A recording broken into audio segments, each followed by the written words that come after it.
Passe avec mon... Comment? Eh bien, bonjour. Aujourd'hui, nous n'allons pas poursuivre l'étude habituelle du texte du Rav Kook. Bien que nous n'allons pas nous en éloigner trop.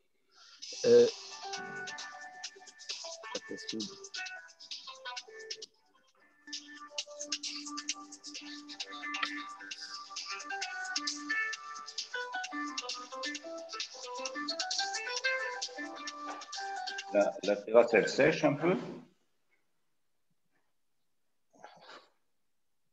C'est pas possible, cette chose-là.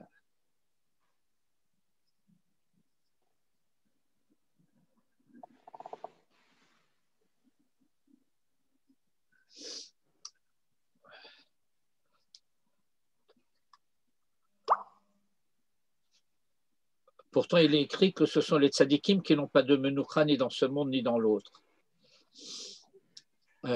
Tov. Le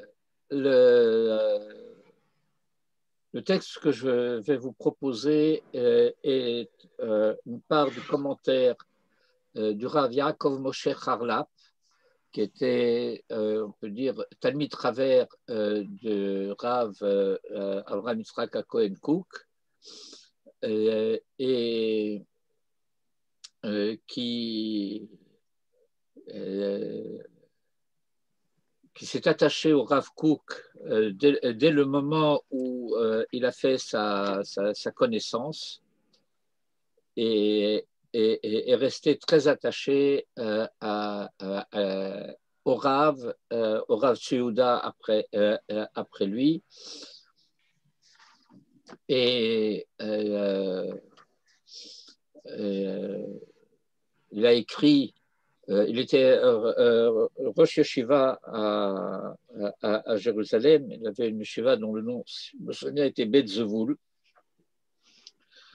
Et il a écrit toute une série de livres de ce qu'on appelle dans notre français à nous pensées juives, enfin des livres à la fois de commentaires, de commentaires sur la Torah, sur les Shmona Prakim de Maïmonide, sur les Pirkei Avot.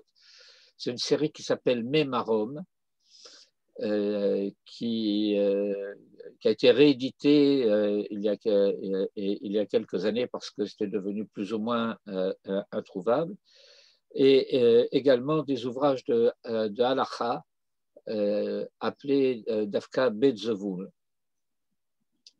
Le texte que nous allons étudier aujourd'hui est un passage de son commentaire sur la Haggadah de Pessah sur les Arba Banim, sur le thème des quatre fils. Et nous allons lire le texte en hébreu ensemble, comme nous le faisons d'habitude, en traduisant, et je pense qu'il se passe pratiquement de commentaires.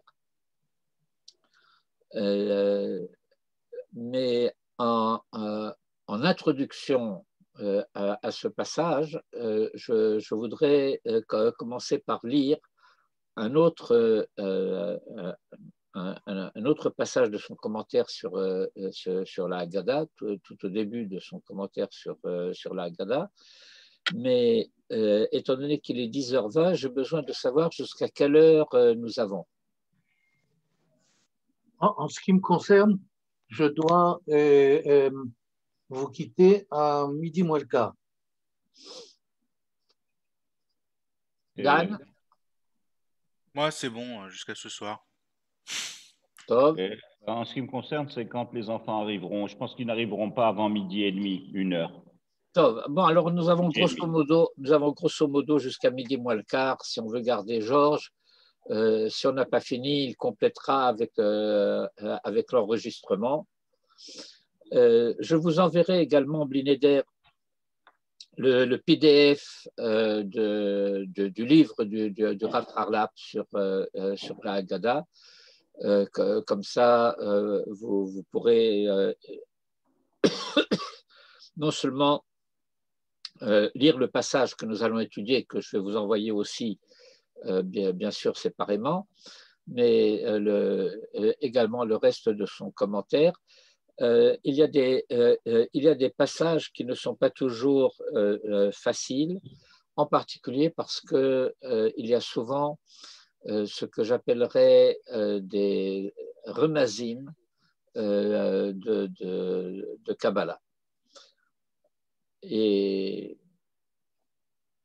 nous allons commencer tout de suite donc à étudier le texte. Nous allons passer dans un premier temps en mode de partage d'écran. Et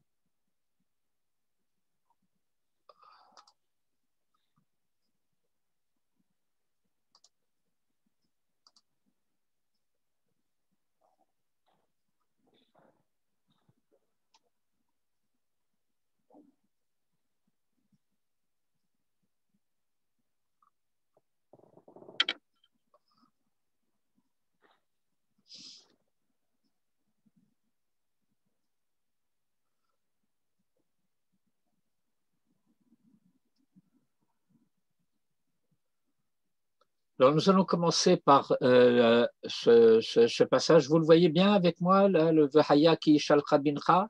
Oui. Très bien. Bien. Alors, ce passage se réfère à un verset de la Torah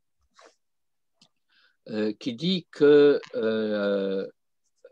il est normal que les fils interrogent.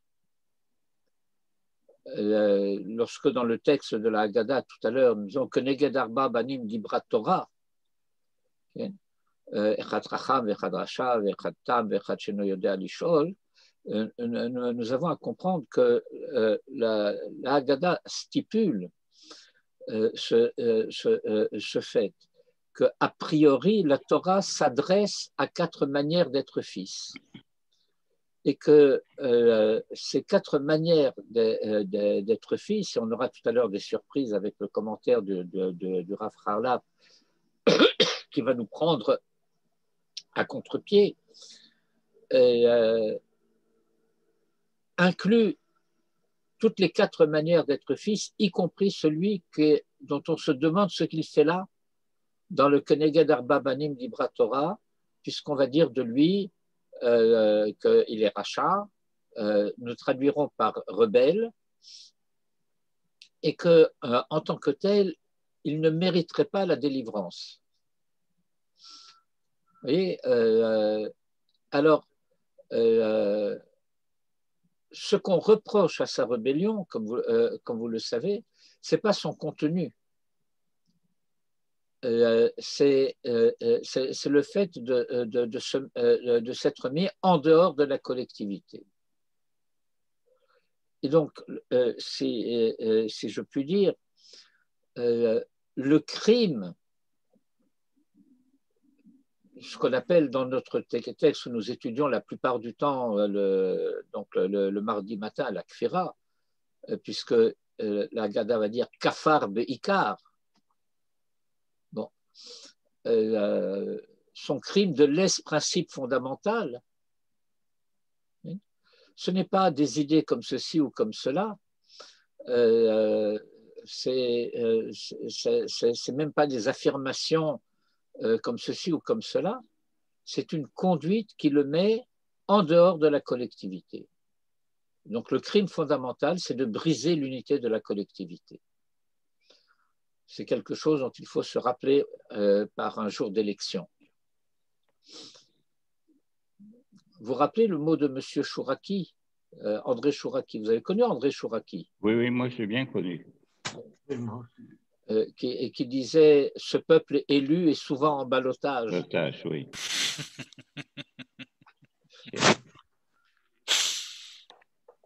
Elle est très bonne. Mais ici, on ne sait pas ce que c'est le ballottage. Oh ben, on est tellement ballotté que ça fait 4 fois et peut-être 5, hein, puisque toutes les choses qui vont par 4 en juif, ça va par 5. Oui. Alors, je lis le texte. Vaya ki yishelcha bincha. Donc, c'est le thème sous-jacent. Et je l'annonce tout de suite. Il faut rattacher tout le thème de la Haggadah de Pessah d'une part et celui du thème des 4 fils à la conclusion de la Haftara de Shabbat Hagadol. Cette année, on n'aura pas beaucoup à aller depuis la Haftara jusqu'à la Haggadah puisque c'est Motzei Shabbat que nous bénéficions de la sortie d'Égypte cette année. Et le dernier verset de la Haggadah, de la Haftara, c'est Hina anochi sholeach lachem et Elia hanavi lifnei bo yom Hashem hagadol vehanora veheshiv lev avot al banim velev banim al avotam. Bon, j'aurais pu faire tout un cours sur ce verset, mais je vais faire 2 remarques simplement avant de poursuivre. La première, c'est que nous entendons ce que le verset dit et nous le comprenons habituellement de manière différente. Nous comprenons comme s'il était écrit Veheshiv lev avot el banim, velev banim el avotam. Alors qu'il est écrit al banim, al avotam. Vous avez remarqué ça déjà?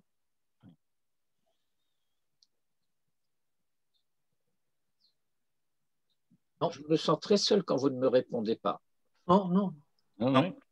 Qu'est-ce qui se passe? Peut-être je suis déconnecté. Non, ça va. Non, vous n'êtes pas déconnecté. Il faut connecter la bouche au microphone. D'accord, ça y est, ça y est. Et donc, ça, c'est la première chose. Lev avot al banim, velev banim al avotam.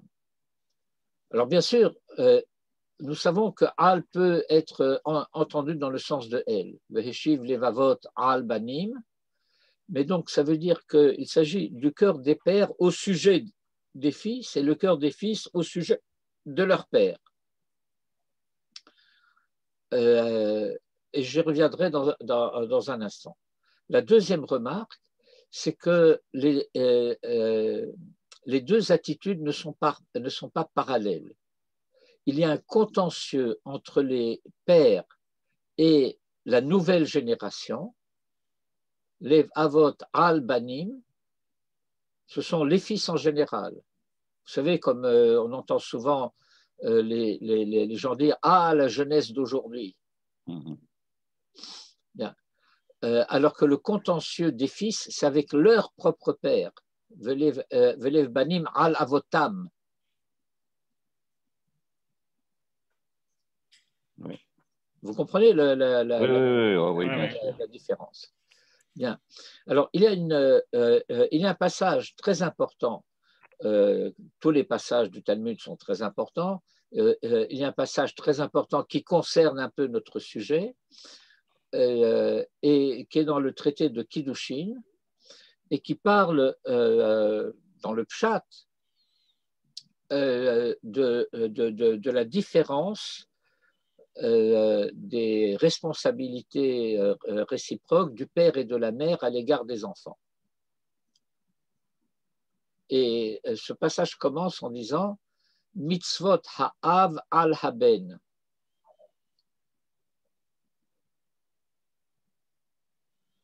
Et après, il va parler de Mitzvot haben al ha'av. Alors, qu'est-ce que c'est mitzvot ha-ben al-ha'av? Comment vous comprenez ça? Envers.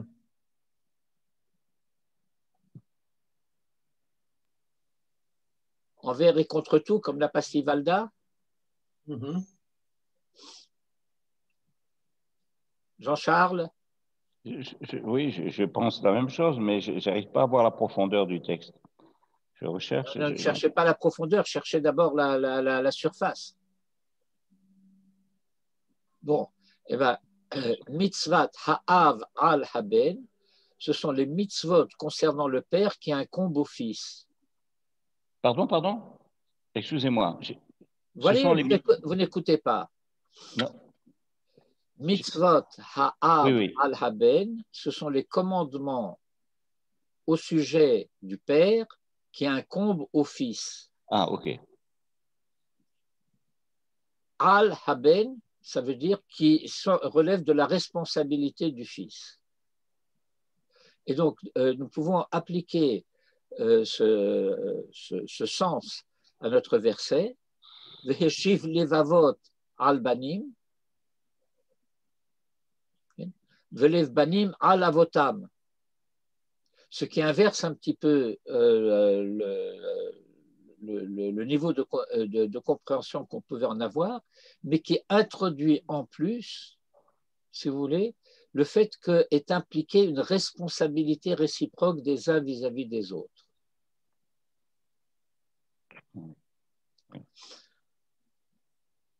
Alors, je commence la lecture du Rav Harlap. Kama panim li geoula, il y a différents aspects de la geoula. Fondamentalement, la geoula, c'est la geoula de la galoute. Une des problématiques fondamentales existentielles, c'est d'être libéré de l'exil. L'exil, c'est bien entendu, d'un point de vue socio-historique, le fait que le peuple soit exilé de sa terre et dispersé, mais avant que le peuple soit dispersé de sa terre et exilé de sa terre, eh bien, il faut comprendre que tel est le cas de l'humanité tout entière depuis la tour de Babel. Mais plus profondément, telle est la situation existentielle de l'homme en tant que créature, parce que la création situe l'homme à part du Créateur. Cette mise à part de la créature par rapport au Créateur est nécessaire à l'existence de l'homme, mais elle est douloureuse. Et par conséquent, comme nous l'avons déjà mentionné, le mouvement fondamental de l'existence, c'est le mouvement de la teshuva qui ramène la créature dans la proximité du Créateur. Ce qui est également le sens fondamental de la avoda des korbanot, de réunifier le monde. Et donc le terme de geoula va désigner cette dimension de la libération de la condition d'exil. Excusez-moi, vous pouvez développer juste un petit peu la mini parenthèse que vous avez fait sur c'est aussi le but des corbanotes? Eh bien, korban, ça veut dire rapprochement. Et lorsque nous analysons un tout petit peu la composition des corbanotes, eh bien, on s'aperçoit que l'ensemble de la avoda des corbanotes concerne toutes les dimensions de la réalité. Il y a le minéral avec le sel en particulier, il y a les végétaux avec les menachot, et il y a le chai, les animaux, et puis il y a l'homme qui va intervenir dans ce korban. Celui qui apporte le korban doit faire l'imposition des mains sur la tête du korban, et puis le Kohen qui va faire la avoda. Et tout ceci est un mouvement d'unification des différentes dimensions du monde récapitulées dans l'effort de la proximité de toutes les dimensions les unes avec les autres, dans l'horizontale si vous voulez, et de bas en haut dans la verticale si vous voulez aussi. Voilà, donc c'est la thématique générale. Et donc il y a différents visages, kama panim, la geoula. V'chulam, et tous ces aspects, tous ces visages, toutes ces modalités de la Geoula, Mevi'im Yesha ou Fedut, apportent salut et libération. Oulam, cependant, Im Yersar Afilu Echad Mehem, mais si l'un de ces visages de la Geoula, un de ces aspects de la Geoula, qui chacun indépendamment, chacun pour sa part, est opérateur donc de libération, si un d'entre eux venait à manquer, ne serait-ce qu'un seul, En ha-Geoula Shlema, alors cette Geoula n'est pas entière, n'est pas intégrale. Ve'od alulim le hinnaten shuv tachat kivle hagalut, et par conséquent, nous sommes toujours susceptibles de nous retrouver sous les chaînes de l'exil, velichot shruyim ba'afel, et d'être dans l'obscurité, kol tzimtzum ezeshehu, toute restriction, quelle qu'elle soit, me'ik al halev, tourmente le cœur, ve'en lecha geoula, et il n'y a pas de libération, zuladzo, si ce n'est celle-là, habokrat ve'ola, qui perce et monte, ou mitparetzet mikol metzar, et brise toutes les metzar, c'est l'étroitesse, tout ce qui fait qu'on puisse se sentir à l'étroit dans notre être, dans notre monde, et ainsi de suite. Et donc, cette Geoula perce et brise toutes les limites, ou mazhira le en heker, et lui, infiniment, sans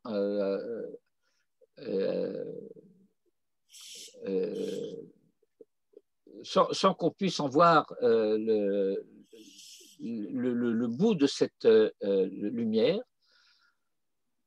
Hamefazeret et harafel, donc c'est la libération qui perce de cette manière, etc., qui disperse le brouillard, ou meira bamerchavim, et brille dans les espaces. Kol hafrada hitzimtzum, toute séparation, séparation, il y a deux mots en hébreu, il y a havdala et hafrada. Une havdala est une séparation qui maintient la relation. Il faut que les choses soient distinguées pour pouvoir être reliées. S'il n'y a plus de distinction, il n'y a pas de relation non plus. Est-ce que ce point est clair? Oui. Que la distinction est la condition de la relation. C'est la raison pour laquelle, dans le récit de la Genèse, tel que nous le lisons, le couple humain unifié à l'origine, mais pour dire les choses de manière expressive, dos à dos, okay, va devoir être séparé pour être présenté face à face pour qu'une relation devienne possible entre eux. Ça, c'est la Havdalah. Mais le piroud, ce qui va faire séparation, ça, c'est la catastrophe. C'est pour cela que dans le psaume du Shabbat, on dit Yipardu kol pa'ale aven. La hafrada, c'est l'œuvre des fauteurs d'iniquité. Kol hafrada, et donc toute séparation de cette sorte, est une réduction et un exil. V'chol achlala, et à chaque fois que s'opère la mise ensemble qui va constituer un klal, hi geoula, est de la nature de la délivrance et de la lumière. Or, omnam, c'est le cas de toutes les hafradot. Mais ha-hafrada hayoter mesukenet, la séparation la plus dangereuse, qui ha-hafrada ben avot le banim. c'est la séparation entre les pères et les fils. Shehare basé mitbatat hanukuda ha'ikarit shel hagalut. Puisque c'est cela qui exprime. C'est rare, est-ce que vous pouvez remonter l'écran parce que je ne vois que 4 lignes. Vous ne voyez que 4 lignes. Oui. Moi, j'en vois une dizaine, je ne sais pas. Oui, je ne sais pas. Oui, remontez-le un peu, peut-être. Bon, mais... Non, sur votre écran, vous pouvez remonter un petit peu. Non? Je ne comprends pas ce que vous voulez que je fasse. Ah oui, attendez. Je ne vois que 1, 2, 3, 4 lignes simplement du texte. Mais c'est votre téléphone, je ne sais pas. Non, je ne suis pas sur le téléphone. Bon, enfin. Attendez, quelles sont les lignes que vous voyez? Ça y est, là, j'ai arrangé un petit peu, j'en vois un petit peu plus, jusqu'à Kol Afrada I Tzimtzum Galut. Et vous voyez pas en dessous? Non. Attendez, il faut que je vois ça. Qu'est-ce qu'il faut faire? View. Standard. Non, même standard. Et maintenant? Oui, un petit peu mieux, non. Bon, ça va, écoutez. Qu'est-ce qui se passe avec les... Ah, ça y est. Là, maintenant, ça va mieux. Problème aussi. Mais bon, tant pis. Oui, ça va mieux, ça va mieux. Je vais enlever aussi les images de chacun d'entre nous. Je crois Mais ça, c'est la largeur, ça n'a rien à voir avec le texte. C'est bien. Non, ça y est, ça va mieux, pour moi. Ça y est, je vois mieux. Excusez-moi, continuons. Donc, Omnam hafrada hayoter mesukenet, mais la séparation, la division la plus dangereuse, hi hafrada benavot banim, c'est la division entre les pères et les fils, chez Haré, puisqu'aussi bien, basé mitbatet hanukuda haikarit shel hagalut. C'est cela qui exprime le point principal de l'exil. Comme le dit cet enseignement du traité de Berachot, de page 3a, Oy lahem labanim shegalu me'al shulchan avihem. Malheur aux fils d'avoir été exilés de la table de leur père. Et donc, le Rav exprime ici que, étant donné que l'image qui a été utilisée pour formuler la détresse, la catastrophe de la galoute, c'est le fait que les fils soient exilés de la table de leur père, et bien entendu, dans le pshat de cet enseignement, il s'agit d'Israël par rapport à Dieu, et la table du père, c'est l'autel du temple, mais il n'en reste pas moins que voilà ce que l'exil fait, il divise les fils et les pères. Et en regard de ceci, toute la béatitude de la délivrance, Hushivat levavot albanim velevbanim alavotam, c'est le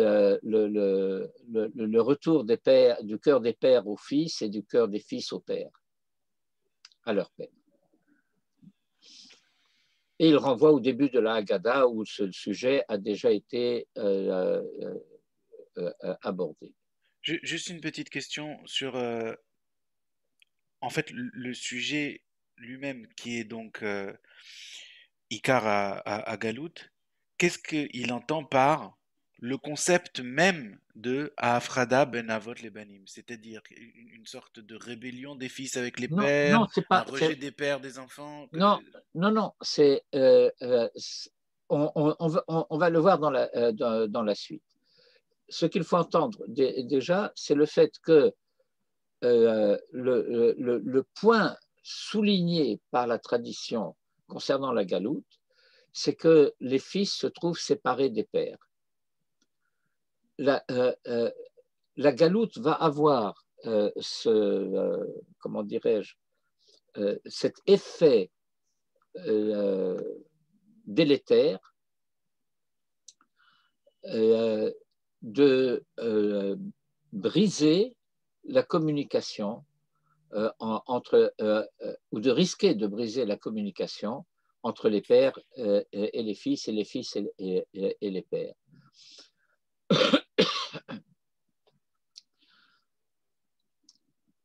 il y a des situations dans l'époque contemporaine, ça a été le cas de la Shoah, où l'expérience des pères est vécue comme étant tellement incommunicable que les survivants, ont été incapables d'en parler autrement qu'entre eux-mêmes, dans beaucoup de cas. Ça n'a pas été le cas dans ma famille, j'ai eu des parents qui ont su parler, mais dans beaucoup de cas, le résultat des choses est que les fils ne savent plus ce qu'a été l'expérience des pères, et donc ils ne les comprennent pas. Il s'est passé quelque chose d'analogue en Israël. La génération de la première et de la deuxième Aliyah, qui était en rupture par rapport à la galoute, a voulu élever les générations montantes, les nouvelles générations, dans l'ignorance de la galoute. Il y a eu un rejet de la galoute. Et ce qui fait que la conscience historique a été brisée. Et donc, ça, c'est le danger. Ça va s'éclaircir encore dans le paragraphe suivant. Okay. Rum Pisgat Kedushat Israël, la cime, le niveau le plus élevé de la sainteté d'Israël, Hu hayachas hagiz'i shelahem, shekulo omer kadosh, et la relation, on va traduire par ethnique, mais c'est plus profond que cela, qui est tout entier de sainteté. Yetzika achat shlema, Yetzika, c'est la fonte. Okay? Mais lorsqu'on dit que quelque chose doit être fait d'une seule pièce, par exemple, on ne sait pas comment ça marchait, mais le chandelier devait être d'une seule pièce. Il fallait arriver en le moulant à faire en sorte qu'il y ait tous les détails, les fleurs, les branches, etc. Mais il ne fallait pas que ce soit des pièces rapportées, il faut que ce soit d'une pièce. C'est ça que veut dire Yetzika Achat. C'est-à-dire que Am Israël est un peuple qui est d'une pièce. Il n'y a pas de pièces rapportées.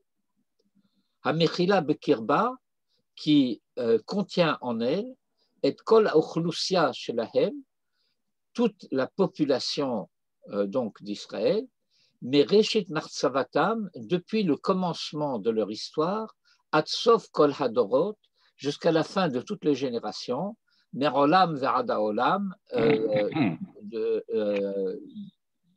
de toujours à jamais, enfin, une permanence totale. Kulam Zera Emet, tous sont semences véridiques, Zera Kodesh, semences saintes, Ha'avot ve'habanim yahad, les pères et les fils ensemble. Oilo, malheur à celui, le mishemerim yad, qui lève la main, la rasot pratzim benehem, pour faire une brèche entre eux. Benehem lo yavdil, on ne les séparera pas. Ve'ach et nafsho, c'est-à-dire Benehem lo yavdil, celui qui tente d'être une brèche, il ne réussira pas à les séparer. Ve'ach et nafsho hu kovea, mais ce qu'il va fêler, c'est sa propre personne. Chiluk mechitzot ben avot levanim be'Israël, séparation de mechitzot, c'est-à-dire de créer des barrières entre les uns et les autres en Israël. Ben avot levanim be'Israël, entre les pères et les fils en Israël, ou chidalon gamour, est un échec total, ou mikan, et c'est cela qui constitue Yosodeh Hagalut Vapizur, le fondement de l'exil et de la dispersion. Velachen, et c'est pourquoi Geulat Mitzrayim, la délivrance d'Égypte, Shehi Hashoresh Lechol Hageulot, qui est la racine de toutes les délivrances.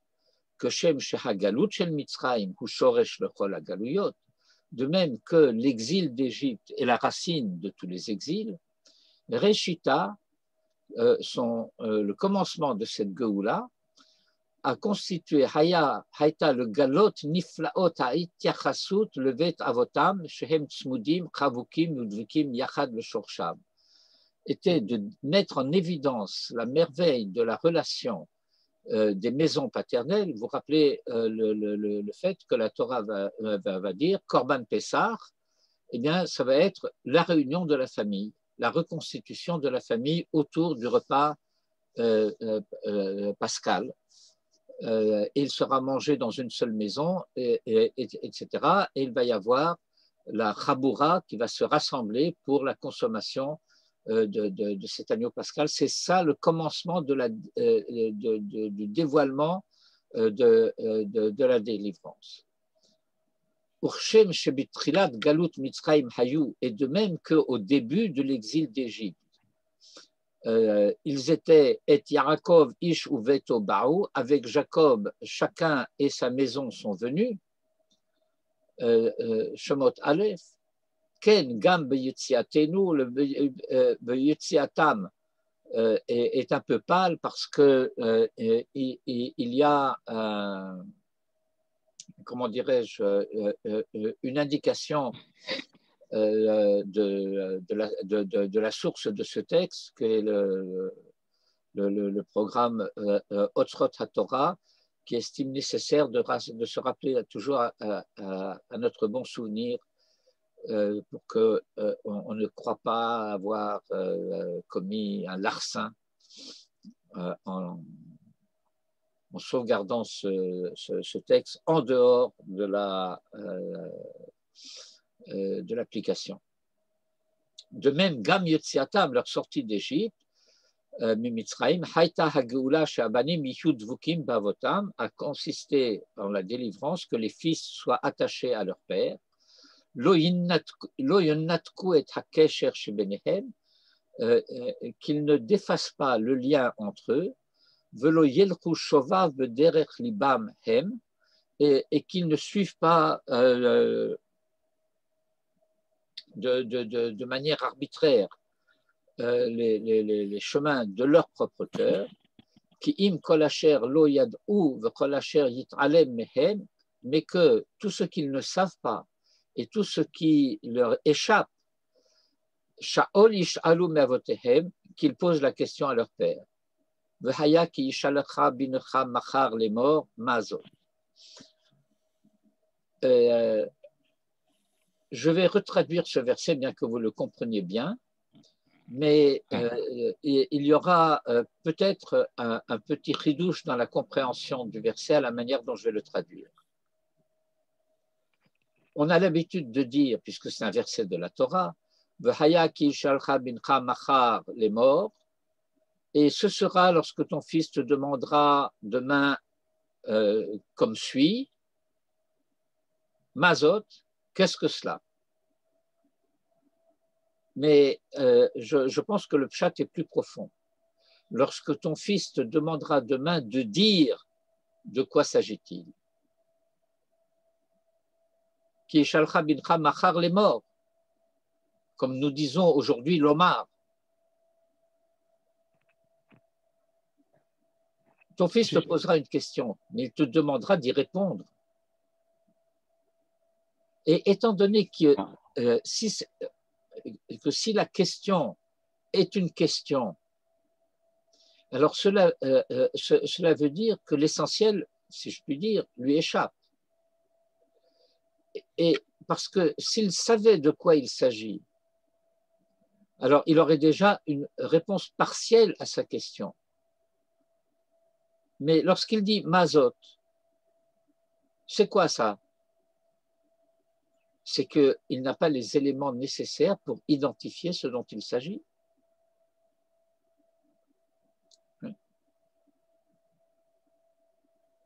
Vaya ki shalcha bincha machar les morts mazot. Man ishtana halayla hazeh. Beksifat lev avec l'intense désir du cœur. Ils attendront de savoir qu'y a-t-il dans la bouche du Père. Ils avaleront toute parole de sainteté qui en sort.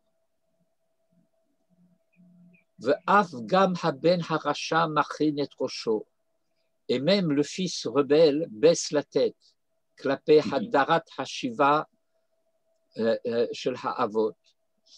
À l'égard de Hadar, c'est la splendeur. C'est le rayonnement que même à l'égard du fils rebelle, le visage du grand-père peut avoir. Je ne traduis pas, j'essaie d'illustrer un petit peu. Hadarat haseva shel ha'avot. Ve'emunat ha'oman shelahem. Et alors, il y a un jeu de mots courant, c'est pas seulement chez le Rav ici, entre Emouna et Oman. Oman, c'est littéralement l'artiste. Plus exactement, je dirais l'artisan d'art. Je pense que dans notre culture générale, en tout cas, ce qui se rapproche le plus de cette notion, c'est l'état d'esprit du compagnon. Vous vous rappelez le compagnonnage du Moyen-Âge? Okay. Eh bien, ça existe encore. Ça existe encore d'une certaine manière. Eh bien, il y a à la fois le respect de l'apprenti à l'égard du maître et la confiance et la fidélité et l'engagement à l'égard de ce qu'il y a à faire. Parce que toute la tension du Oman, c'est le chef-d'œuvre. C'est de réussir le chef-d'œuvre. Et le chef-d'œuvre de Emunat Israël, c'est Tikkun Olam. Ve'emunat ha'oman shelahem,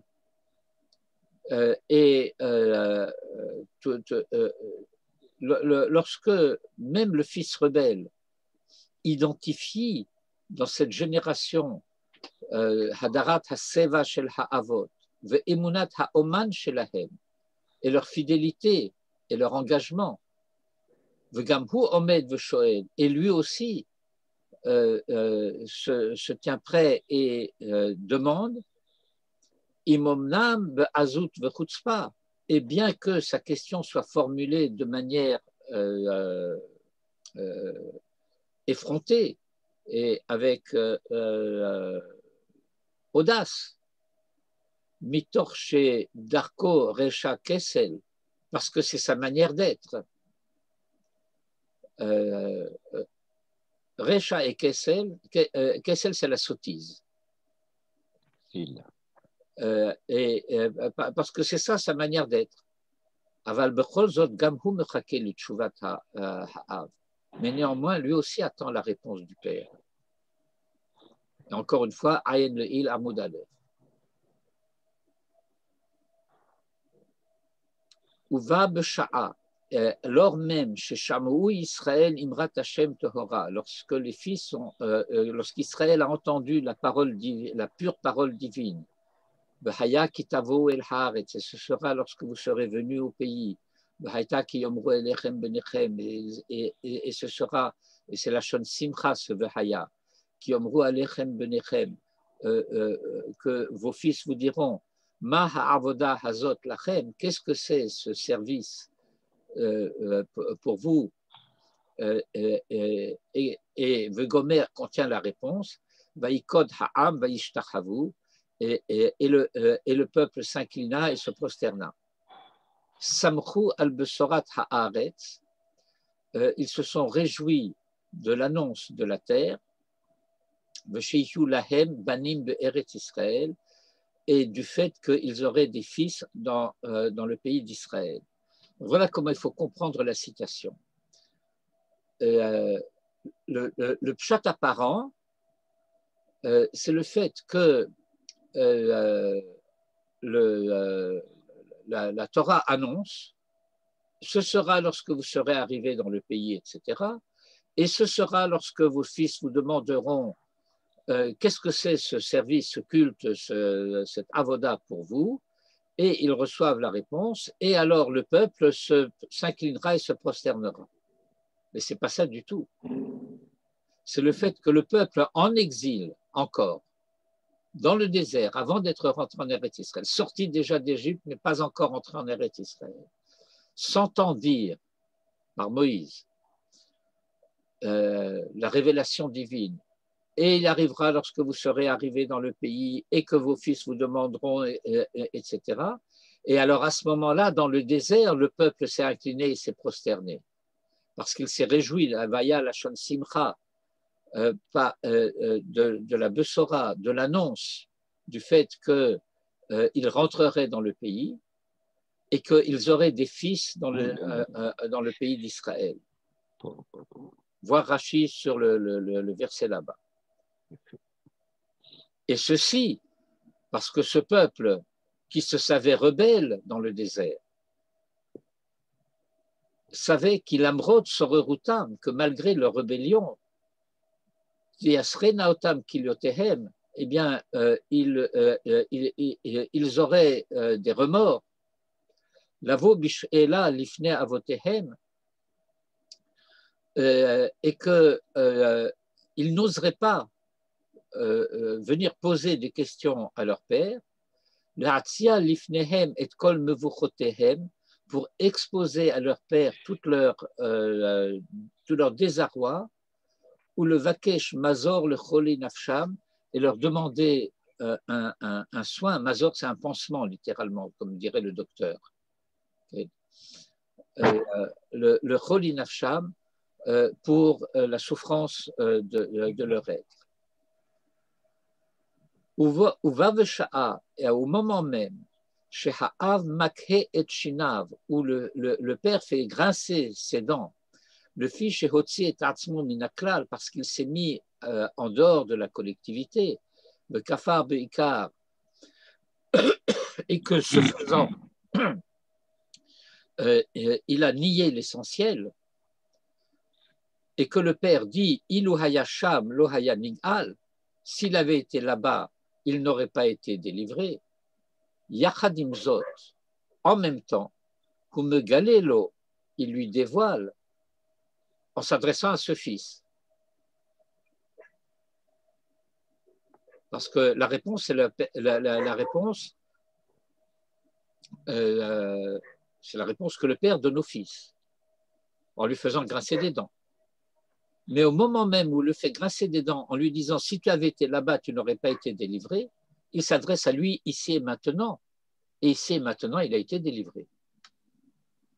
Pour me galer l'eau, il lui dévoile chez Mikevan, chez Sof ou Ben Hageulim, que en fin de compte, il fait partie de ceux qui ont été délivrés. Velonishar becheshkat afelat Mitzrayim, et qu'il n'est pas resté dans les ténèbres de l'Égypte. Cela signifie que les étincelles de la lumière de la délivrance sont percées à l'intérieur de son intimité. Sauf kol sof, et en fin de compte, ta'ir betocho segulat hageoula, la lumière de la geoula finira par l'éclairer.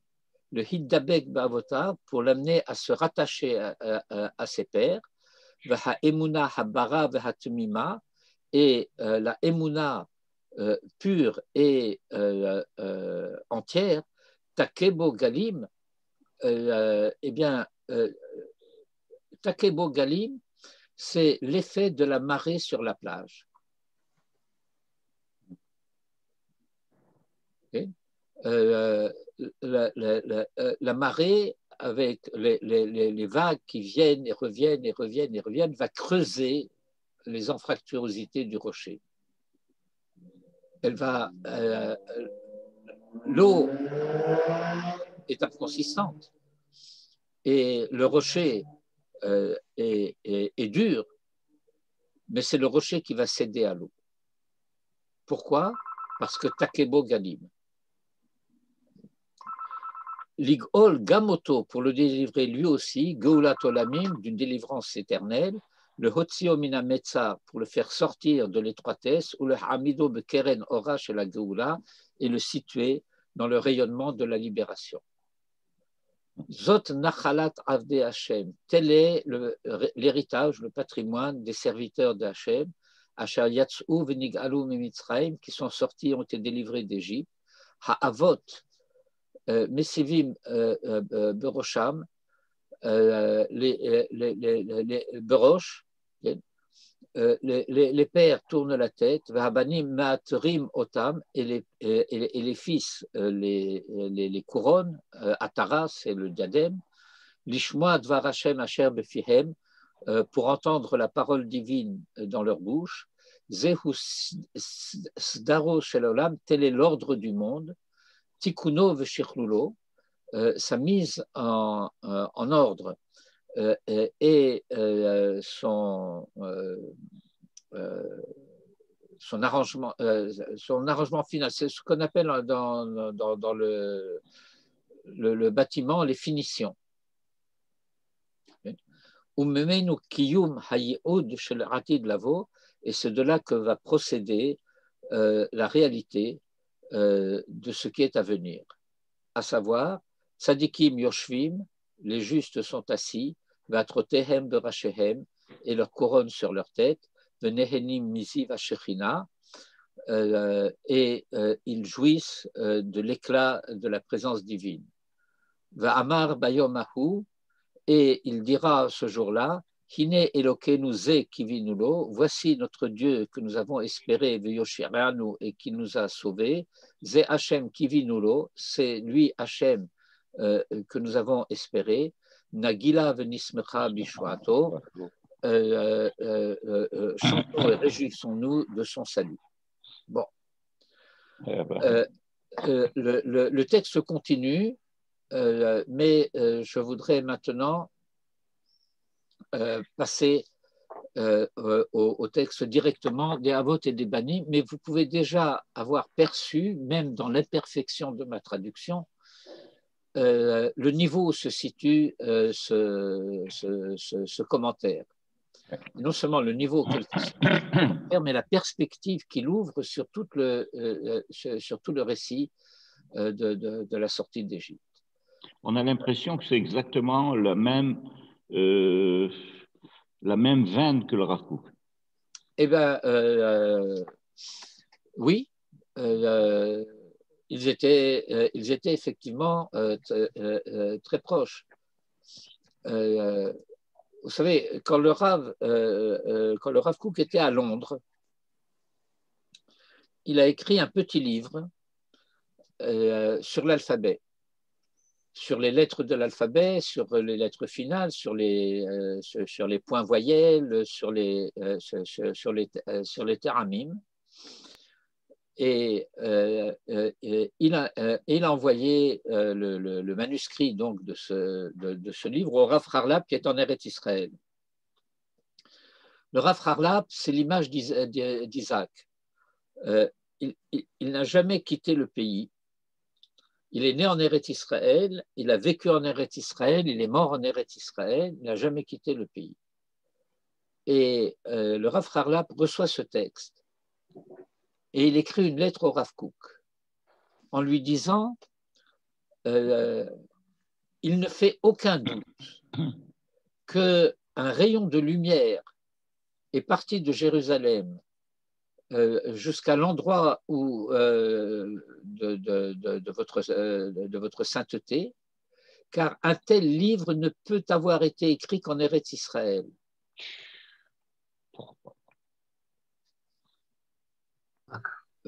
Or, il a écrit à Londres.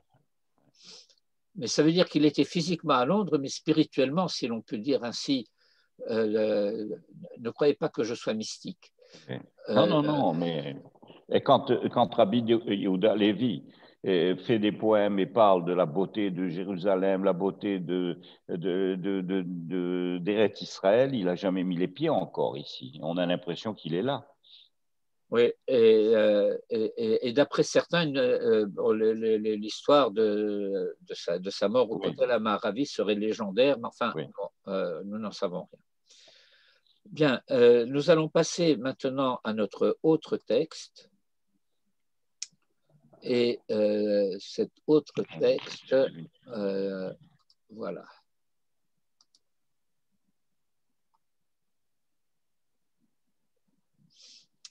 Alors, donc, Mémarom, c'est le titre générique des ouvrages du Rav. Ben, on a perdu Jean-Charles.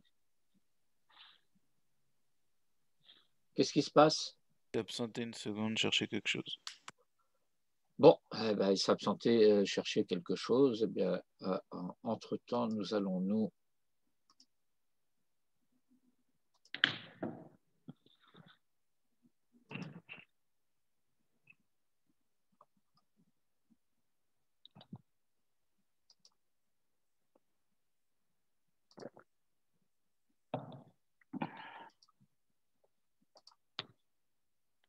Voilà.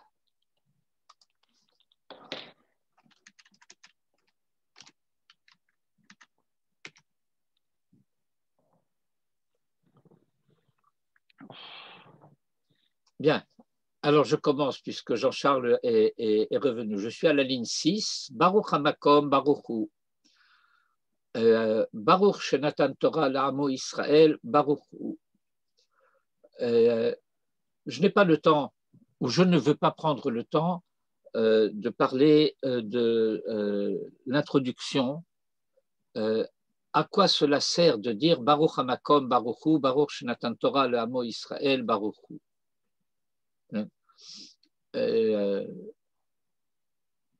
C'est le texte aurait pu commencer d'abord directement Baruch Shenatan Torah La'amo Israël. Mais en quelque sorte, et je n'en dirai pas plus, le terme de Hamakom le désigne en tant que Dieu d'Eretz Israël.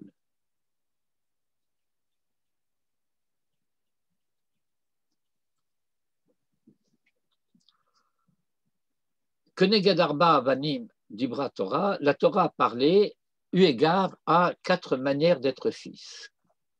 Echad Chacham, Ve'echad Rasha, Ve'echad Tam, Ve'echad Sheino Yodea Lish'ol, un sage, un rebelle, un simple et un qui ne sait pas poser de questions.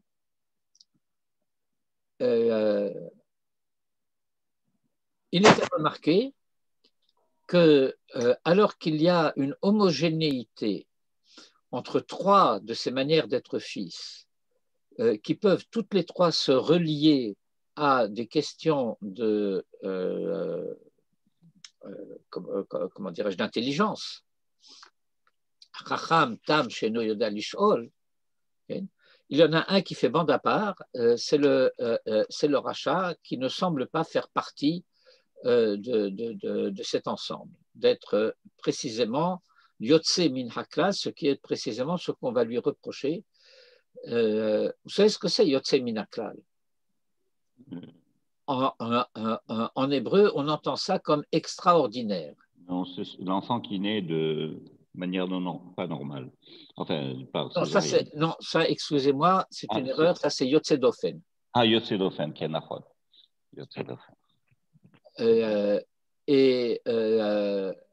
Non, le extraordinaire, celui qui est en dehors de l'ordre. Hors d'ordre, ah oui. Oui. Alors, j'ai connu dans les années 60, vous voyez, c'était hier, un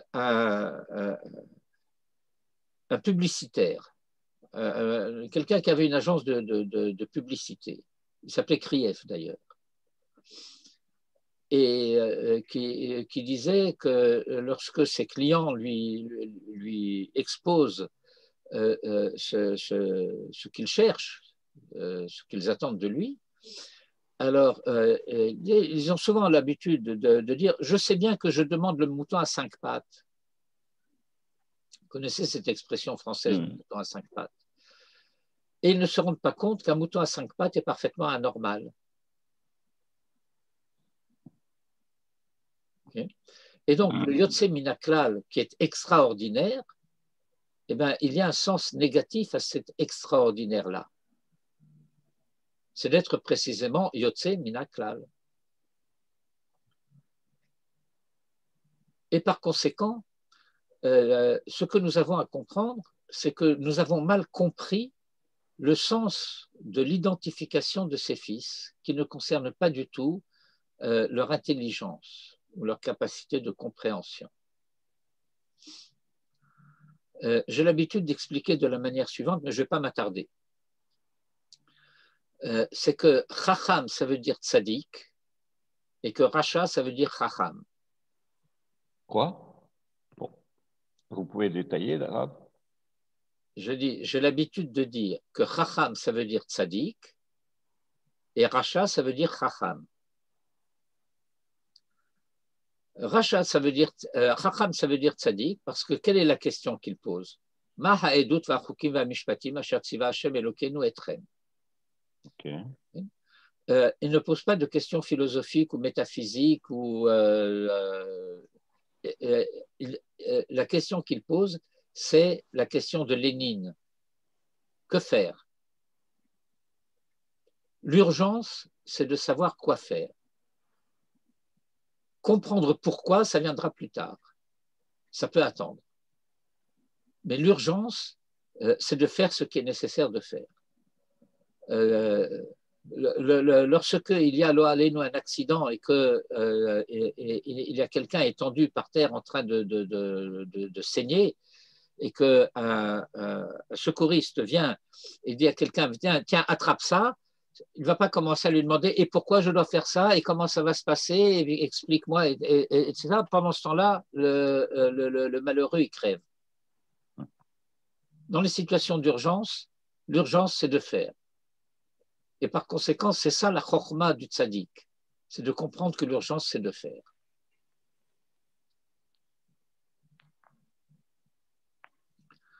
Et le rachat, pour pouvoir poser la question qu'il pose, il faut qu'il soit chacham. Ça veut dire qu'en quelque sorte, le rachat, c'est... j'ai traduit jusqu'à présent par le rebelle, mais si on a bien compris le dernier paragraphe de ce que nous avons lu dans le texte de Rav Harlap ci-dessus, c'est un désespéré. Il est paumé, mais il se sent tellement loin qu'il n'ose même pas poser la question qu'il voudrait poser.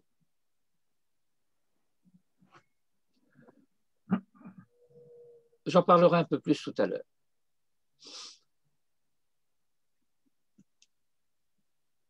Ve'echatam ve'echat sheno yodea lish'ol.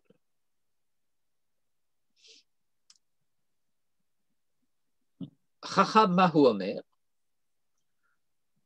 On a l'habitude de comprendre Chacham, que dit-il? Et il dit Ma ha'edot va'chukim va'mishpatim, quels sont les témoignages et les statuts et les lois que Hachem, notre Dieu, vous a ordonnées. Il faut bien comprendre qu'il dit très justement vous a ordonné, puisqu'il pose la question à la génération précédente. Moi, le Fils, je ne fais pas partie de ceux qui ont reçu la Torah. C'est vous qui avez reçu la Torah. Et moi, je reçois la Torah de vous. Donc, il faut que vous me disiez en quoi ça consiste. Les témoignages qu'il faut porter, les règles qu'il faut respecter, les ordonnances qu'il faut réaliser. Dont Hachem vous a donné l'instruction, la formation, la connaissance. Asher tziva etrem. Ve'afata emor lo que ilchot ha'pesach, et toi aussi, tu lui diras selon les lois de la Pâque, en maftiri nachar ha'pesach afikoman, et on ne comprend rien à cette réponse. Exact. Par conséquent, c'est que nous, on n'est pas assez chacham pour comprendre de quoi ça s'agit. Mais en approximation toute première, eh bien, on ne permet pas, après le Korban Pessah, de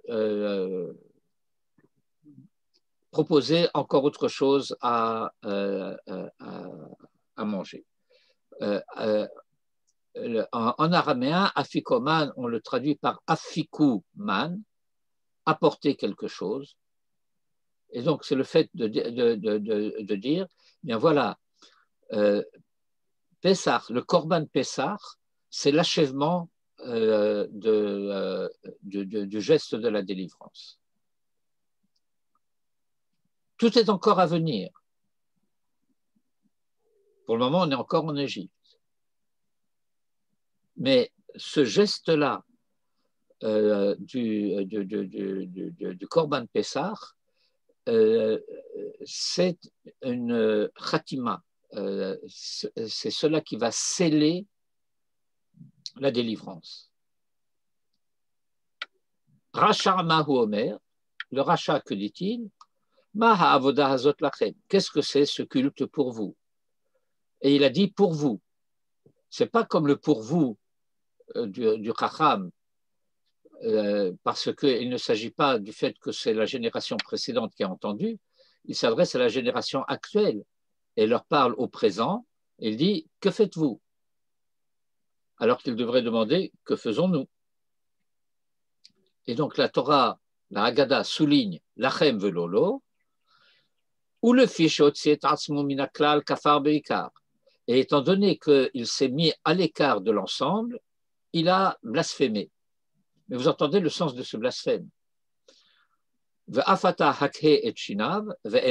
Et toi aussi, fais-lui grincer des dents et dis-lui, c'est en vue de cela que Hachem a fait ce qu'il a fait pour moi lorsque je suis sorti d'Égypte. Li velolo a fait pour moi et pas pour lui. Ilu hayasham, et fais-lui comprendre, sous-entendu, que s'il avait été là-bas avec ce genre de questions, il n'aurait pas été délivré. Tam mahu omer, le tam, que dit-il? Eh bien, il dit mazot. Et vous voyez que c'était cela, ce mazot, qui faisait l'objet de ce que le verset de l'Exode a dit, etc. Alors, Va'amarta elav, et tu lui répondras, c'est d'une main forte que Dieu nous a fait sortir du pays de la maison des esclaves. Qu'est-ce que c'est que ce Chosek Yad? Bon, il y a plusieurs sens à cela.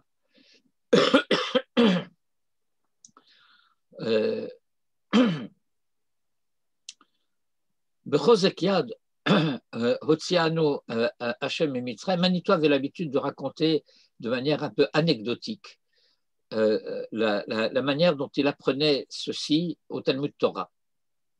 Alors vous imaginez un gosse au Talmud Torah et le Melamed qui attrape le gosse par l'épaule et le secoue, et écoutez ce que dit. Va martalo bechosek yad. Et tu lui diras avec énergie, Hotzianu Hashem imitzraim bet avadim. Hashem nous a fait sortir du pays d'Égypte. Mais il faut secouer celui à qui on s'adresse. Et donc, dans ce pshat éducatif, le chosek yad ne s'applique pas à Dieu qui fait sortir, mais à celui qui parle et qui doit parler avec vigueur. Va martalo bechosek yad. Et tu lui diras énergiquement. Ça veut dire le tam, il faut le réveiller. Et celui qui ne sait pas poser de questions, eh bien, il faut que toi, tu lui ouvres. Manitoua avait l'habitude de faire remarquer que par-delà les questions grammaticales, pourquoi ça dit at et pas ata, ça veut dire que ici, la Haggadah de Pessah fait allusion au fait que celui qui ne s'est pas posé de questions, eh bien, il faut s'adresser à lui maternellement, au féminin. At. Shenema, parce qu'il est écrit, V'higgatta levinecha bayomahu les morts, et tu raconteras, tu expliqueras à ton fils en ce jour-là, Ba'avurze asa Hashem li betzeti mimitzraim, c'est en vue de ceci que Hashem a fait, sous-entendu, ce qu'il a fait pour moi, betzeti mimitzraim, lorsque je suis sorti d'Égypte. Cette réponse, on l'a déjà eue, et apparemment c'était la réponse aussi qui avait été donnée au Racha. Dans les deux cas, il y a quelque chose qui est souligné. Celui qui parle sort de l'anonymat. Il ne parle pas de ce qui s'est passé pour le peuple d'Israël tout entier. Il s'agit de faire comprendre à celui auquel on s'adresse que cela nous concerne personnellement. Asa li betzeti. Et ce li betzeti est 600 000 fois répété. Et alors, étant donné qu'il faut le préparer à comprendre ce dont il s'agit, il faut peut-être commencer depuis Rosh Chodesh. L'histoire de la sortie d'Égypte commence à Rosh Chodesh. C'est Parashat HaChodesh, avant Shabbat HaGadol. Et donc, la Haggadah va poser la question, ce travail éducatif, il faut peut-être le commencer depuis le commencement du mois, de manière à ce que ce soit progressif. Talmud Lomar, mais voilà, la Torah a dit Bayomahu, en ce jour-là. Bon.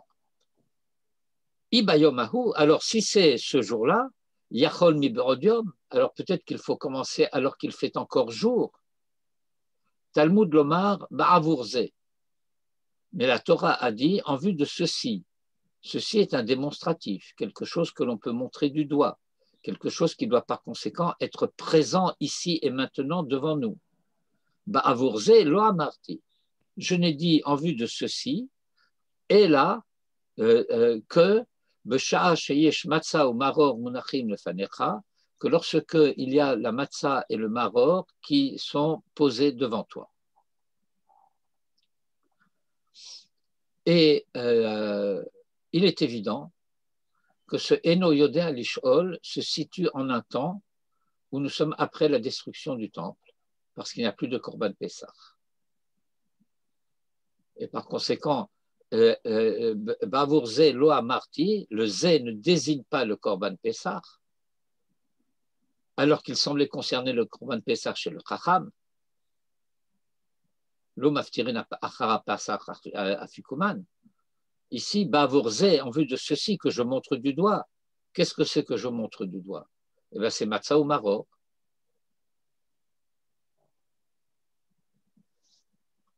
Ça, c'est la citation de la Haggadah. Et maintenant, nous commençons la lecture du texte du Rav. Accrochez-vous parce que c'est de la voltige. De la haute voltige. Que Neged Arba'a Vanim Dibra Torah.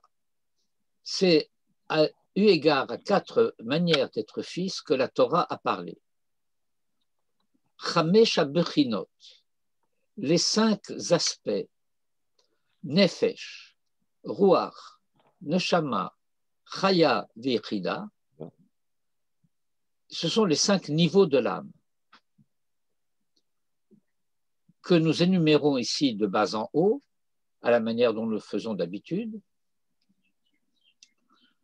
Nefesh, c'est ce qui anime le corps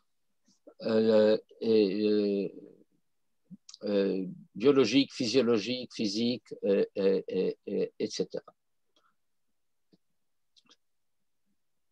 Il faut distinguer entre le terme de nefesh, par exemple dans la Torah, lorsque le texte dit nefesh kitecheta, et le terme de nefesh lorsqu'il s'agit de l'un des 5 niveaux de l'âme et que ici c'est le niveau le plus inférieur.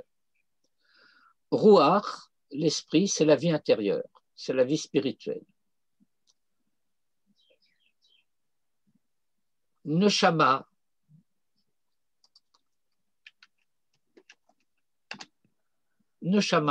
c'est la vie intellectuelle. Chaya, c'est ce qui, le niveau de Chaya, on l'appelle parfois Neshama la Neshama.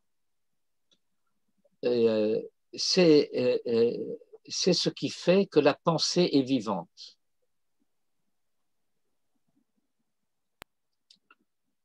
Je dis que Neshama, c'était au niveau du Sechel, on dit que d'une manière générale, le siège de la Neshama, c'est Moach, le cerveau. Et Chaya, qui désigne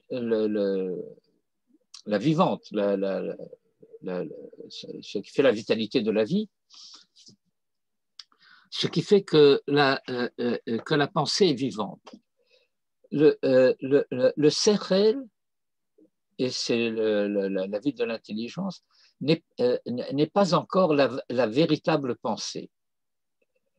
La véritable pensée est une pensée sans image. Le Sechel, c'est encore une intelligence par représentation. Si vous voulez, je vais vous le dire d'une manière imagée, mais j'espère que l'image mathématique sera compréhensible. Il y a une différence entre un rond et un cercle. Or, le cercle vrai n'existe pas dans notre réalité. Il ne peut être que pensé, il ne peut pas être représenté.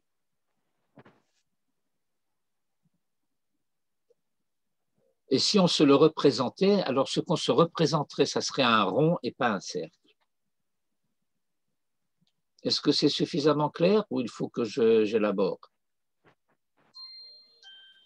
Il n'existe pas dans notre réalité, mais on peut se le représenter. Non, on ne peut pas se le représenter. On n'a aucun moyen de se le représenter, parce que la représentation est nécessairement imparfaite. Si je dis que le cercle, c'est la ligne des points équidistants d'un centre, je ne me représente rien du tout. J'énonce une vérité de l'essence du cercle. Et je ne peux pas me la représenter, cette vérité? Comment? Pas sous forme d'image. Oui. Excusez-moi. Est-ce que tu peux traduire en hébreu cercle et rond?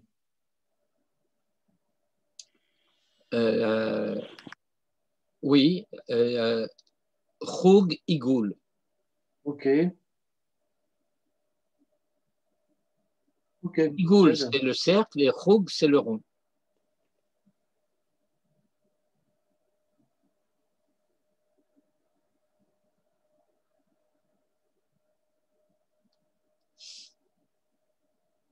Là.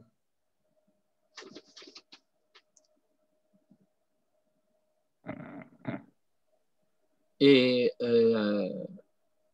donc, et Yekrida, c'est le niveau de l'âme qui fait que chacun est unique.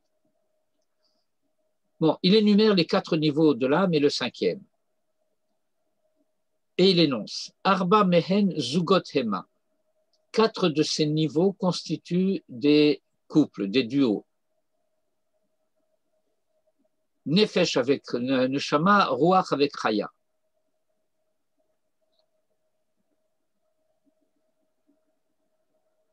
Et qui sont donc les uns les unes en regard des autres. 4 d'entre elles sont donc, vont par 2 l'une en face de l'autre. Vachamishit en lazoug. Et la 5e, elle n'a pas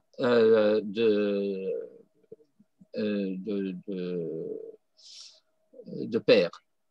Ulfichach hi yechida, et c'est pourquoi elle est unique, mais dans le sens aussi qu'elle est seule. Avodatam shel Israël. Or, en quoi consiste la avoda d'Israël? Hi le harim. Ça me donne l'occasion de faire des corrections.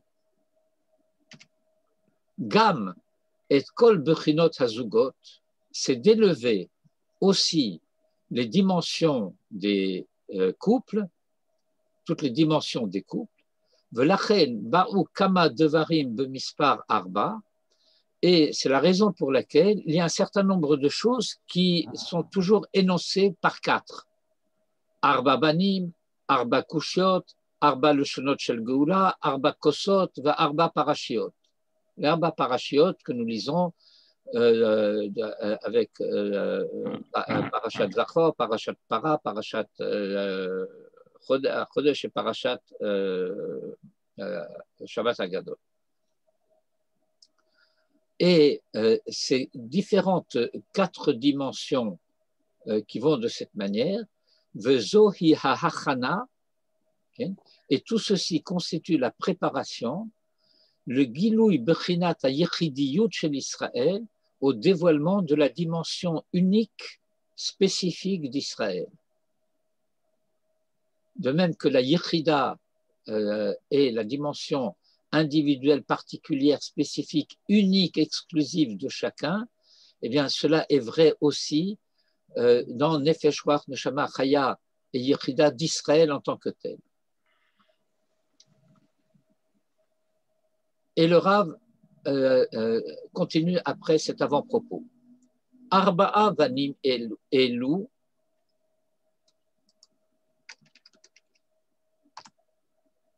ces 4 fils, mechouvanim, visent le arba bechinot, 4 dimensions, chez Anu mit alim belel shimurim ze, que nous traversons en ascension pendant cette nuit de veille. L'El Shimurim, c'est une nuit au cours de laquelle s'exerce une protection particulière sur Israël. Chacham Mahu Omer. La question posée au sujet du Chacham, Hu Inyan Ha'aliyah Shel Kol Israël Liyot Kulam Chachamim, vise, Dafka là-bas c'est un vav, mais ici c'est un nom. Chacham Mahu Omer, c'est le sujet de la montée de tout Israël, de l'élévation de tout Israël, de telle sorte que tous soient Chachamim, pour savoir et kol ha'edot va'chukim va'mishpatim asher tziva Hashem Elokeinu otanu, pour connaître, pour savoir tous les témoignages et les lois et les ordonnances que Hashem notre Dieu nous a ordonnées. Racha Mahu Omer, le Racha, que dit-il? Hu hinyan ha'hafrada ha'muchletet mikol mine resha, désigne, vise le fait de se mettre à l'écart, de se séparer de toute forme, de toute sorte de resha. On n'a pas de mot vraiment pour traduire ce terme de vilainie, de scélératesse, tout ça c'est faux. Qu'est-ce que c'est ces mine haresha? Eh bien, le Rav va dire Shehem Sige Haumot. D'où vient le rachat? Eh bien, le rachat vient de l'influence du monde extérieur sur Israël. Le rachat, c'est déjà quelqu'un qui est en quelque sorte du mauvais côté de l'universalisme juif, de l'universalisme hébraïque. Ce sont les scories des nations, Sigé Haumot. Or, qu'est-ce que c'est les Sigé Haumot? Eh bien, c'est le fait que chaque nation n'est que ce qu'elle est. C'est son génie particulier, c'est son génie propre, c'est sa grandeur, La France, c'est la France, mère des arts, des armes et des lois, et ainsi de suite. Et elle est incomparable, et elle est unique. Mais précisément, cette dimension de particularisation, c'est cela qui fait qu'elle n'est pas universelle. Et que si elle se voulait universelle, elle deviendrait impérialiste. Parce que cela signifierait la tentative de vouloir imposer aux autres ce qu'elle est. Et ça, c'est les scories des nations. Et donc, le rachat, c'est quelqu'un qui déchoit, si je puis dire, de cette dimension de la spécificité très particulière d'Israël qui consiste à être précisément du côté de l'universel.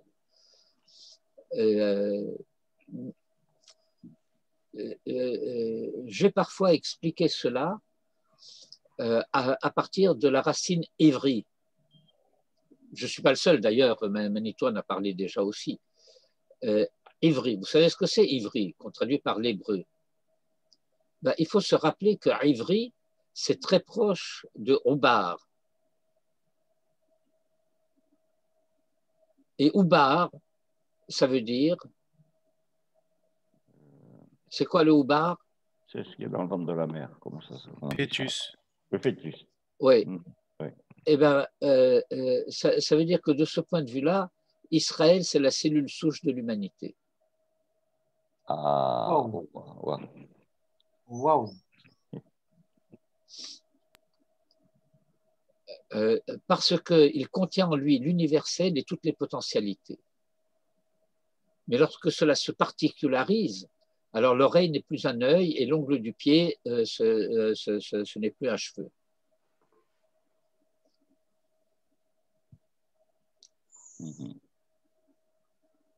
Tam, Mahu Omer, eh bien, Tam, c'est le niveau où Inyan Ha'aliya, le Madrigat Yaakov Avinu.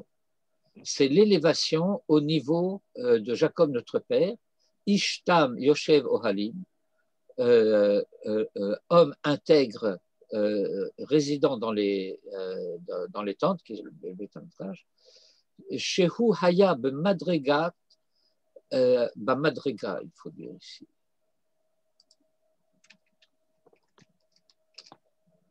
Qui était au niveau d'avant la faute d'Adam Arishon.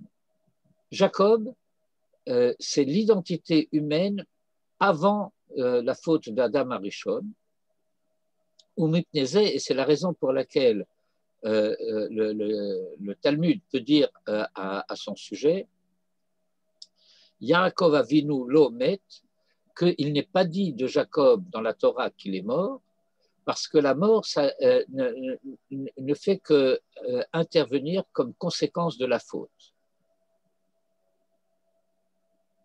Velazé, et c'est la raison pour laquelle Gam Hadvarim, même ces choses-là, Shemerov Godel Romemutam, qui à cause du niveau le plus sublime de leur élévation, En lanu bituyim nish'ol alehem.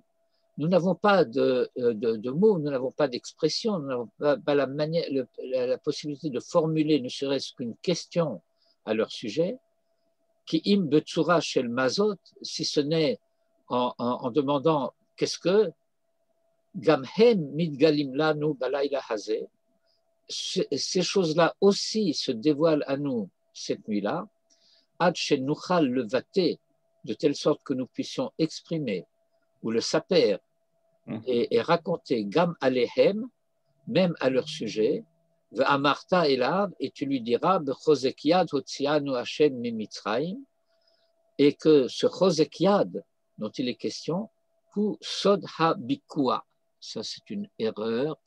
Soda.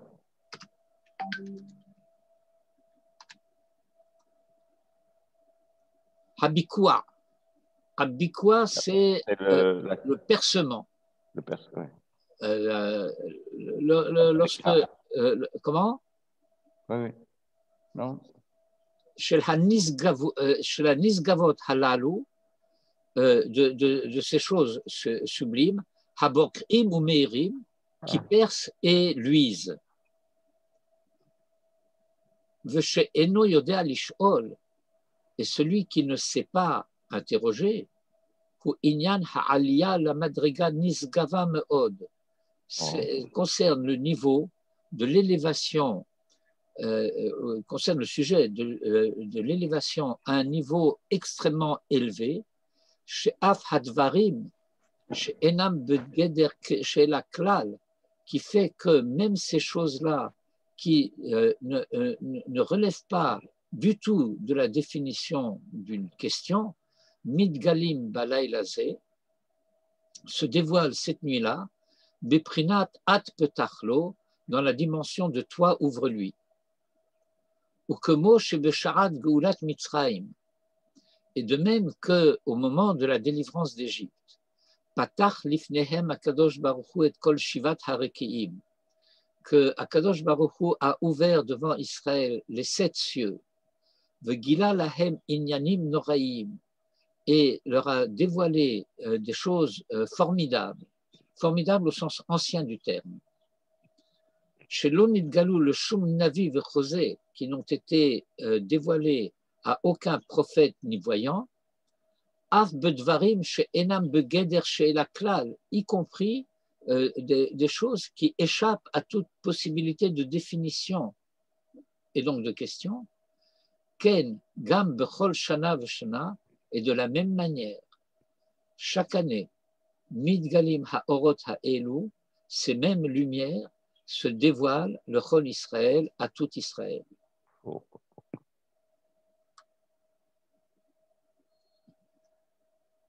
voyez à quoi nous sommes occupés dans la nuit de Pessah. Wow. Ouais.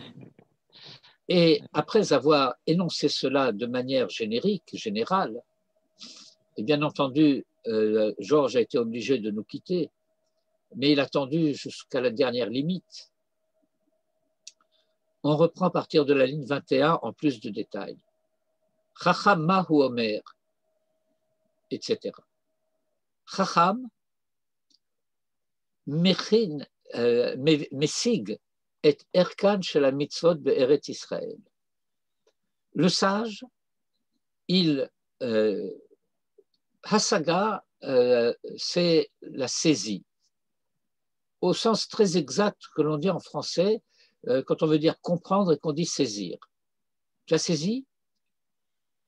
Quand on a saisi, ça veut dire qu'on détient, qu'on possède, qu'on maîtrise.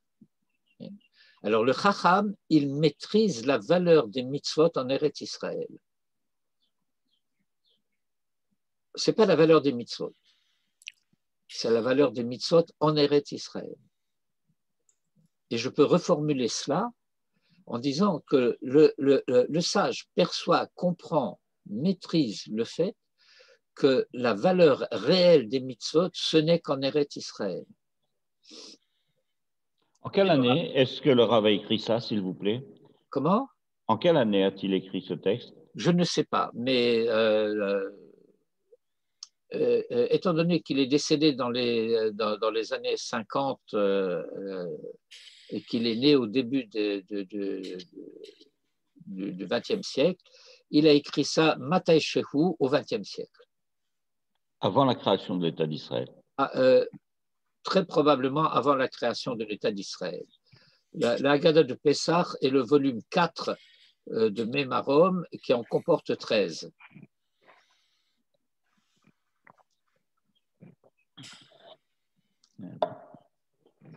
Chacham masig et erkan shel ha-mitzvot be'eret Israël. Shekol hadar be'eret Israël, puisque quiconque a sa résidence principale en Eretz Israël, domé que mi sheyesh lo Eloha, ressemble à quelqu'un qui a un Dieu. Et Manitou, à partir de l'enseignement de M. Gordin, ajoutait même s'il est athée. Veha mitzvot atzman, et les mitzvot elles-mêmes, hen elakiyot, sont divines. Vehu mishtokek le kayem otan, et lui désire ardemment le kayem otan, les réaliser de ofen hanisgav hahu, de cette manière sublime. Omnam, Sheilato hi beikar al hatzivui shaya bechul. Or, ça c'est le chacham, mais sa question porte précisément sur un commandement qui s'est passé à l'étranger, puisque la Torah a été donnée en Chutz La'aretz. Ma haidut lachokim v'mishpatim asher tziva Hashem Elokeinu etchem. Kelomar, à savoir, b'sha'ah she'haytem adayin b'chutz la'aretz. Alors que chez Kol Hadar b'chutz la'aretz, domé que mi she'en lo Eloha. Alors, vous voyez ce qui se passe ici de paradoxal. Le sage, il perçoit que les mitzvot, en tant que divines, n'ont de sens et de valeur qu'en Eretz Israël.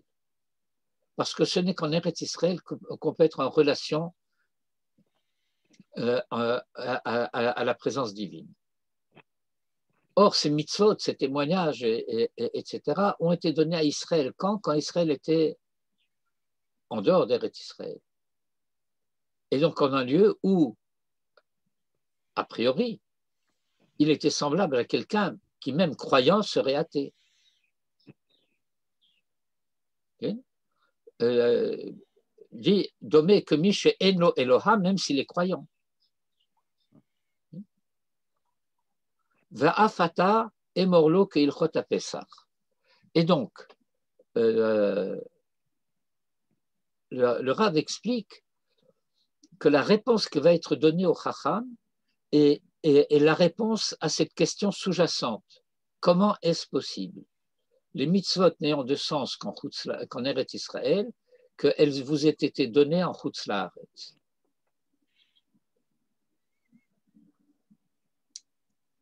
Et par conséquent, Ve'af ata emorlo keilchot ha-Pesach. Et par conséquent, toi aussi, réponds-lui selon les lois de Pessah. En maftirin achara Pesach afikuman. Je ne reprends pas l'analyse de tout à l'heure. C'est-à-dire que l'Omar, chez Besharat Korban Pesach b'Mitzrayim, qu'au moment où Israël a réalisé la mitzvah du Korban Pesach en Égypte, Nimshach alehem avira de Eretz Israël, alors l'air, l'atmosphère d'Eretz Israël s'est étendue à eux. De quoi s'agit-il? Le Korban Pessah, c'est le fait, je parle en français simple, c'est de sacrifier la divinité égyptienne. On prend l'agneau, qui est le petit du bélier, pour désigner ce fait que le temps du bélier prend fin et qu'un nouveau temps d'histoire va commencer, dans laquelle l'Égypte n'aura plus sa place, l'ancienne Égypte n'aura plus sa place. Et donc on va sacrifier l'idolâtrie égyptienne. Et puisque le Korban Pessah consiste à sacrifier l'idolâtrie égyptienne, alors de cela même, on se met en situation d'être de Eretz Israël, nommé que Mish Yeshlo Eloha, et non plus tel que nous étions, Ovdei Avodah Zara Hayu Avotenu. C'est clair? Oui. Et il renvoie au Targum de Jonathan, c'est le Targum araméen du verset 4 du chapitre 19. V'ta'amu az bepesach. Et alors ils ont goûté à ce moment-là dans la chair de l'offrande pascale, et ta'amu ha'atzmi, son goût propre, que fiha noam ha'elyon shebe Eretz Israël, selon la délicatesse, la douceur noam supérieure en Eretz Israël. L'orak hata'am ha'emtsa'i, pas seulement le goût intermédiaire, que des she'ikansu la'aretz ha'emtsa'i, c'est-à-dire ce qui va rendre possible cela, qui va avoir un objectif utilitaire, ha'emtsa'i, ce qui va rendre possible cela. Velazot, et c'est la raison pour laquelle en maftirin achara pesach afikoman, au sens simple du terme, que des sheyishaer befiv tarama pesach, afin que le goût de l'agneau pascal reste dans sa bouche. Vezelanu le chochacha ou le edut, et c'est cela qui nous sert de preuve et de témoignage, qui gam segulat ha'emtsaiyut shel hamitzvot, que même lorsque les mitzvot ne sont pas réalisées en tant qu'elles-mêmes, pour elles-mêmes, mais y compris en tant que moyen et non plus en tant que fin, mitztaref et el noam ha'eloki shebe'atzmiut hamitzvot, eh bien, cette dimension de moyen se relie également à la atzmiut, à la spécificité, à l'essence même des mitzvot, hametukot midvash, plus douce que le miel, le nofet soufim. Le nofet soufim, ça c'est le miel du miel.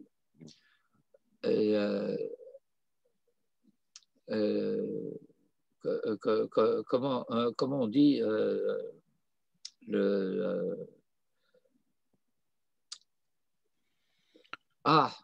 nectar. Le nectar, voilà, ce qui coule comme, ce qui s'écoule comme le nectar. Venofet soufim, vekayamot la'ad ou l'olmer olami. Alors ça, c'était pour le chacham. Maintenant, on va s'occuper du rachat. Rachat mahu omer. Le rachat, que dit-il? Rachat en lo shum musag be mitzvot. Il n'a aucune notion de ce que c'est les mitzvot. Afilu lachar aknisa le Eret Israël, même après l'entrée en Eret Israël. Velachen hu shoel. Et c'est la raison pour laquelle il demande Maha avoda hazot lachem. À quoi donc êtes-vous occupé? Mishehu be'Eret Israël. Quelqu'un qui est en Eret Israël. Ve'eno mevin erkad shel mitzvot, et ne comprend pas la valeur des mitzvot. Rachahu. C'est ça un rachat.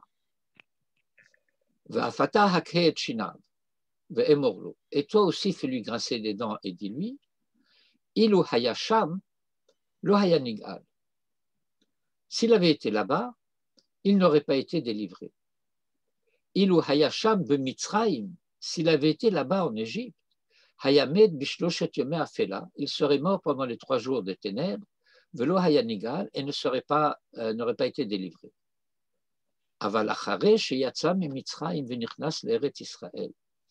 Mais étant donné que il est sorti d'Égypte et entré en Eretz Israël, et bien entendu, dans cette phrase, il y a un court-circuit.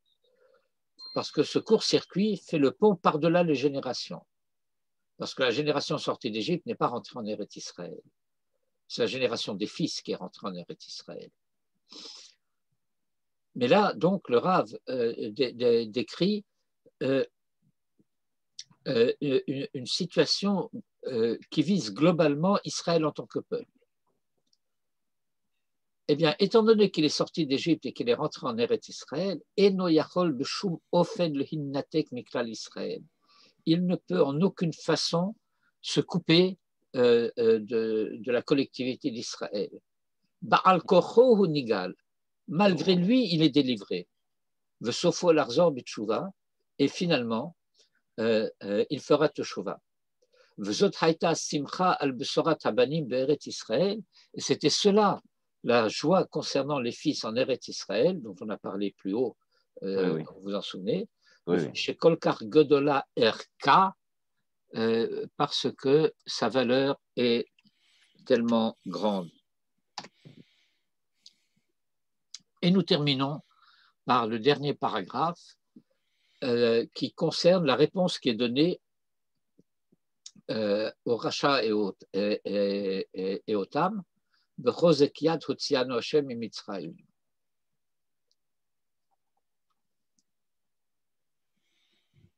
L'exil d'Égypte Galut Mitzrayim, Haïta Galut Hadibur, était l'exil de la parole.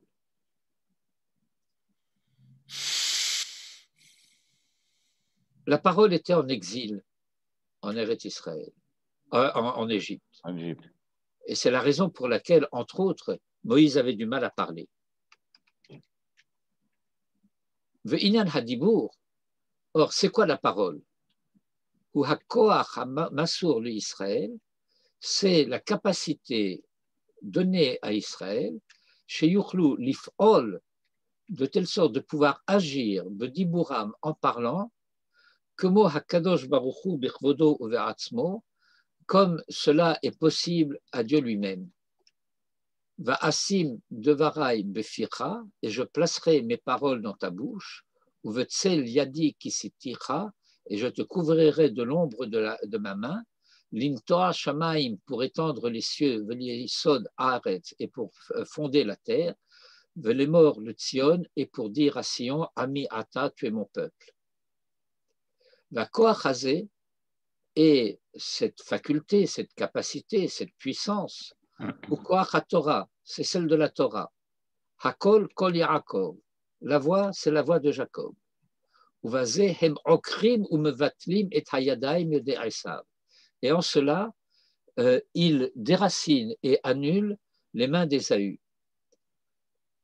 Uvizman chez Israël hayou b'Mitzrayim. Et lorsque Israël était en Égypte, haya koach hazé begalut. Cette capacité, cette puissance, cette force était en exil. Velachen haya Moshe kvad pe uchvad lashon. Et c'est pourquoi Moïse était lourd de bouche et lourd de langue. C'est pas qu'il bégayait.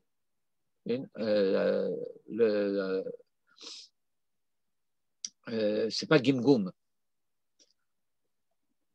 Si vous avez déjà rencontré, c'est possible, quelqu'un qui pense plus vite qu'il ne parle et qui n'arrive pas à parler parce qu'il n'arrive pas à exprimer sa pensée.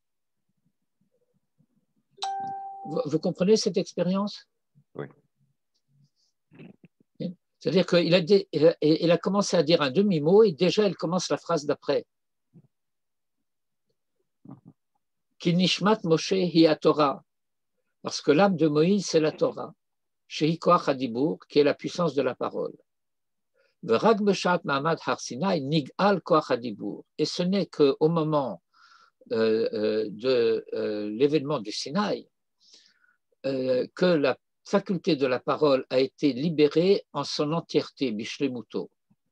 Que Moshe Nehemar, ainsi qu'il est dit là-bas, Moshe Yedaber, Moïse parlera. Ou Me'az, et depuis lors, Chadal Moshe Liot Kvad Pe Uchvad Lashon. Moïse a cessé d'être lourd de bouche et lourd de langue. Ou Chemochen, et de la même manière, Nimsa Az Koach Ahu le Israël, cette capacité a été confiée à Israël, le Hamshich et Aberia, pour continuer la création. Avec Kabbalat HaTorah au Mont Sinaï, nous devenons capables d'achever ce qui a été commencé par Dieu au moment de la création du monde, à lieu des Koach HaTorah, par la force de la Torah.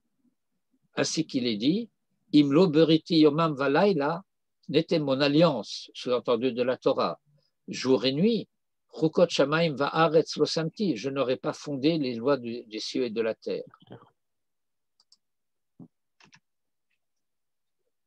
V'chol od.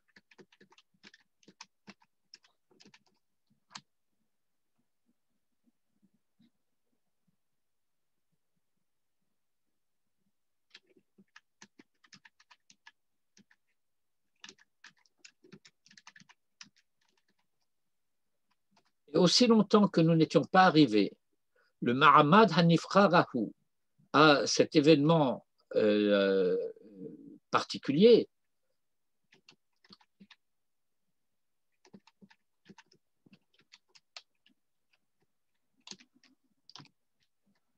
Lo Chalou Adain, Galut Hadibur, la délivrance de la parole ne s'est pas encore faite b'shlemuto, dans son entièreté. Velachen, et c'est la raison pour laquelle Hayat Sorech le galot est à Bechina shel Chozek Yad, qu'il a fallu que se dévoile la dimension de la force de la main, le Umad Bechinat Hayadaim Yodé Esav, et en contrepartie de la dimension des mains d'Ésaü. Et grâce à cela, Midbatel Koach Hayadaim Shel Haumot, et grâce à cela, la force des mains des nations s'annule, V'hakadosh Baruch Hu Matzilenu Miyadam, et alors Hakadosh Baruch Hu nous sauve de leurs mains. Ad Kan. Zak Baruch. Bien. Bon, j'imagine que vous n'aviez jamais envisagé encore la Haggadah sous cet aspect-là. Non, jamais. Non, effectivement. Il faut revoir, il faut revoir. Vous nous envoyez, Rav, le texte? Je vous envoie le texte, je vous envoie le texte de la Haggadah tout entière et vous l'avez dedans. Oui. Et la vidéo aussi, comme ça. Et la Oui, vidéo aussi. Oui, comme parce ça. qu'il faut revoir, il faut réécouter. Que c'était assez dense, en fait. Ouais. Ah, c'était dense. Oui. Très dense. Avec un A, j'espère. Non. Et un C. Eh ben, Bon. très bien. Alors, écoutez, pour ceux d'entre vous que cela concerne, nous nous voyons encore demain soir pour le cours sur Si Dieu veut. ah oui, moi je vais avoir demain soir un petit problème parce que j'ai l'Ascara de Maître Cohen par Zoom et à peu près à la même heure. À 7 heures. Et ce soir, il n'y a pas? Ah, il y a ce soir aussi. Non, demain c'est à 7 heures et je crois que l'Ascara est aussi à peu près à la même heure. Donc, je pense que j'écouterai le cours en différé. Le cours sera sur quoi? Sur Pessah aussi, je pense. Eh bien, écoutez, le cours sera probablement aussi sur Pessah. En tout cas, ce soir, le cours sera sur Pessah. Et j'envisage de faire ce soir un cours à partir de la Haggadah du Rav Kook cette fois. À quelle heure le cours ce soir? 8h30. 8h30, d'accord. Très bien. Très bien. Bon. Très bien. Top. Ça marche. Toda rabba. Et Dan, envoie-moi le link pour ce soir si ça ne te dérange pas.